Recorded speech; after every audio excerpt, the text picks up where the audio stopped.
How is it going, everyone, and welcome to the channel for another Jedi Fallen Order video. And today we'll be going over my initial reactions for the game. As I have had a little bit of time with it now, I've clocked in at just over 7 hours of playtime, so in this video I'll get into my experience with the game so far, and I'll determine whether the game is actually worth your time and worth your money, and whether you should get it or not. As I do know that a lot of you are skeptical when it comes to Fallen Order because of EA and how they've pretty much screwed the past 2 Star Wars games with their corporate greed, so we'll get into all of that throughout this video. But before we get into it, just know that this video will be spoiler free. I'll only include gameplay in the background of like early gameplay that doesn't really reveal anything like major at all.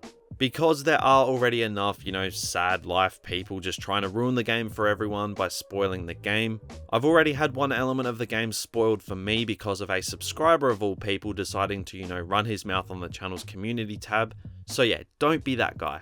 Don't ruin it for everyone else if you do know what happens, as it's just kind of pathetic. But anyway, little rant aside guys, if you are new around here, make sure you subscribe to the channel with notifications on, as there are a ton more Jedi Fallen Order videos on the way. But now let's dive right into this. Jedi Fallen Order. What do I think of it? To put it pretty basic, I am having so much fun with this game. It is everything that I wanted it to be and more, and it really has impressed me from almost every single aspect. I have been really surprised with how deep the game is. Whether it's customization, exploration, or combat, the depth is a massive surprise.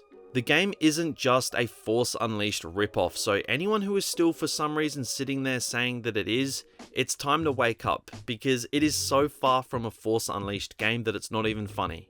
This game really is so reminiscent of God of War, Uncharted, and those types of games.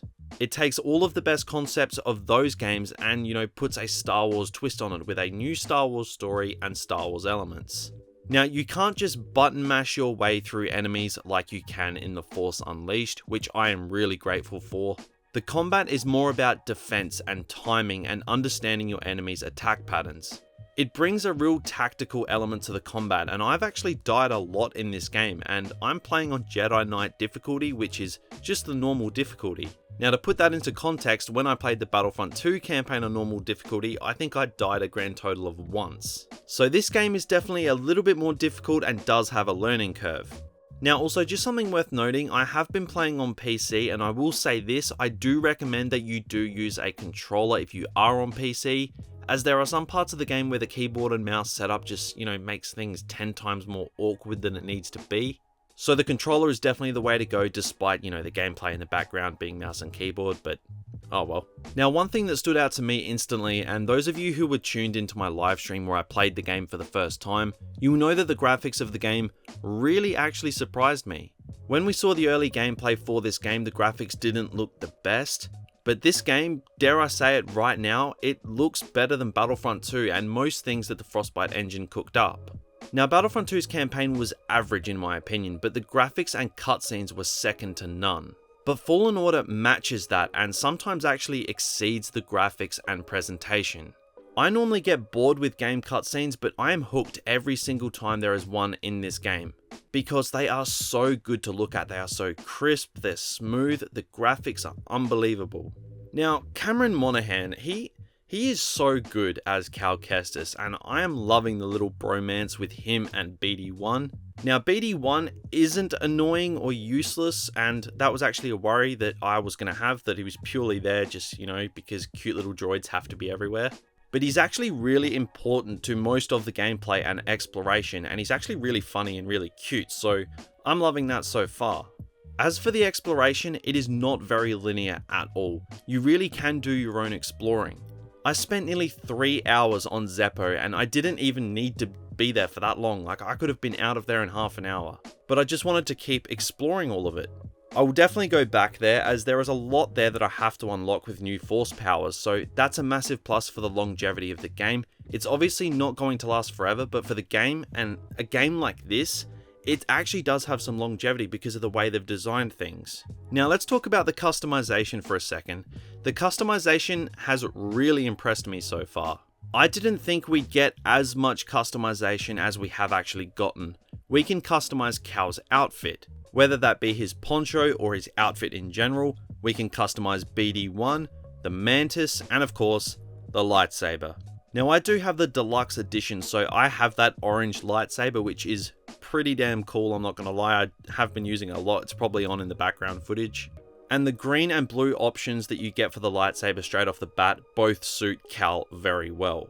The lightsaber customization is actually really in depth, and when it comes to the hilt, it is just so fun because you can find bits and pieces to customize scattered around the world, so it rewards exploring, which is a huge bonus. And it never really feels like a chore to explore and get into every crevice the world has to offer, and I will definitely be 100% completing all of the locations I visit because it's that fun to do. Like, exploring the ancient temples is so damn fun. You kind of get lost doing it and time just flies by and you forget that you're actually on a mission. And that kind of immersion is really hard to come by, but I'm glad to say that Fallen Order is one of the most immersive Star Wars experiences you will find, and I'm soaking up every single second of it. Jedi Fallen Order may well end up being my favourite Star Wars game so far if it keeps going the way it's going, beating out Knights of the Old Republic and the first Force Unleashed as my former favourites. The only game that has actually hooked me like Fallen Order has was Red Dead Redemption 2, and we all know what a masterpiece that game was. Now, I'm not saying Fallen Order is a masterpiece or anything, as I've only put like 7 or so hours into the game, but like I said, if the game continues the way it's going, it may very well surpass maybe even Red Dead Redemption 2 as my favourite game. The praise the EA game changers were dishing out before the game's release definitely were not a load of BS. The game is a massive surprise with way more depth than I thought it would ever have, and I am loving all of the elements the game has to offer so far. Now, also I want to talk about the puzzles in this game because this game is very heavily reliant on them.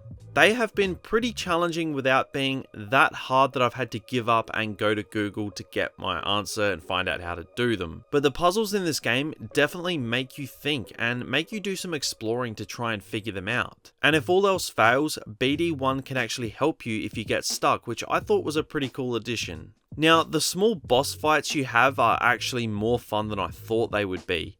It looked like there was going to be a ton of boss fights with random alien species, and whilst there is that, they are actually pretty fun to do, and the animation on the final hit is also really satisfying. Like, the first time I fought a Purge Trooper, I died like 5 times. You really do feel the difference between different enemies, and it was genuinely hard to kill the Purge Trooper. And as for the normal Stormtroopers, there are heaps of variants, whether it be Scout Troopers with batons, Stormtroopers with rocket launchers or heavy weapons, or just the normal Stormtrooper. There are different enemies everywhere, and all of them require you to fight them differently, and it keeps the lightsaber combat really fresh. Like 9 times out of 10, dealing with different enemies in the same way will not work, so you're constantly having to switch things up and change your strategies. That is just one element of the combat that I absolutely adore because it means you never really get bored of it. Now, for those of you who are still maybe on the fence with this game, take it from me, I was as worried about the game as anyone. EA have burned me with their ways and the way they've treated the Star Wars gaming license, but I can assure you, Respawn have made something pretty special with Jedi Fallen Order. This game feels like it was made by people who know and love Star Wars. I would be very surprised if any of you were to pick this game up and not find something you love about it. Now, this video might sound like I am overwhelmingly positive about this game right now, and I admit I am, because this game is way better than I thought it would be, and I am really struggling to find faults with the game so far. Because I've got to tell you, I haven't been bored once, I haven't found anything too much of a chore, and I have been encapsulated from the second the game started. Now, judging off some other content creators I know, they're also experiencing something similar to me. Their response has been hugely positive, with some of them even saying that this may be their favourite Star Wars game like of all time. Because this game has that potential. So if you are still a little bit skeptical, I can say with confidence that you need to give Jedi Fallen Order a go. It is definitely worth your money, and it is definitely worth your time. There aren't any in-game microtransaction issues that were hidden from us, so don't worry about that. Everything is top shelf, and I'm having an absolute ball playing this game, and I can't wait to get stuck into it even further. So guys, again, I can't stress it enough, give this game a go. Definitely don't sleep on this game. It is a must play. So guys, for those of you out there who have played Fallen Order, let me know in the comments below what you think of the game so far. And for everyone that's still to get their hands on the game, again, let me know what your thoughts are on Fallen Order now that, people have started playing it and we're learning a lot more about it. But guys, if you did go on to enjoy this video, then be sure to drop a like to help the channel out and subscribe as well if you are new, because there are plenty Fallen Order videos on the way. But that is pretty much just about going to do it for this video. I'm going to go back out there and just smash out some more Fallen Order. So thank you all for watching, and I'll talk to you all again real soon.